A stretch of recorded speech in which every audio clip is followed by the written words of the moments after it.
ariko shaha abantu murya iby'inyanja, abantu murya ubukanura amaso mufite ibizibu. Urashaka kuzamara kurengereza ikinyanja mu nda wicaye mu bana, ariko se kigapfumuza ijisho mu rubavu, ariko se kikarunguruka nk'uko ureba inyenzi irungurukira mu gicuma.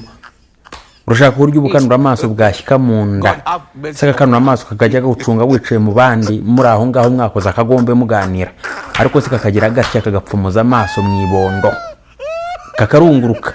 Maze rero aho bijya gupfira barabanza bakabikubya, bakabanza akabiswitiriza ngo bifitemo vitamine, ngo bifite intungamubiri, ngo bifite icyo byongera mu magara, ngo bifite ukuntu byongera amaraso.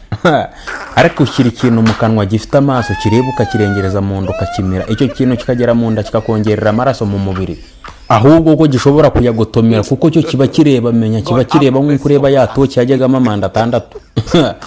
Ariko mw'abantu murashaka kuzamira ikinyanja kikazagucunga uri mu mbaga, uri mu mfura mwicaye mwakoze akagombe, ikinyanja kigapfumuza ijisho mu mbavu, kigapfumuza ijisho mu ibondo, kikarunguruka, ariko se kikagusaba gusohoka mu nda neza ugakora ariko di kwisuka kimenyesha.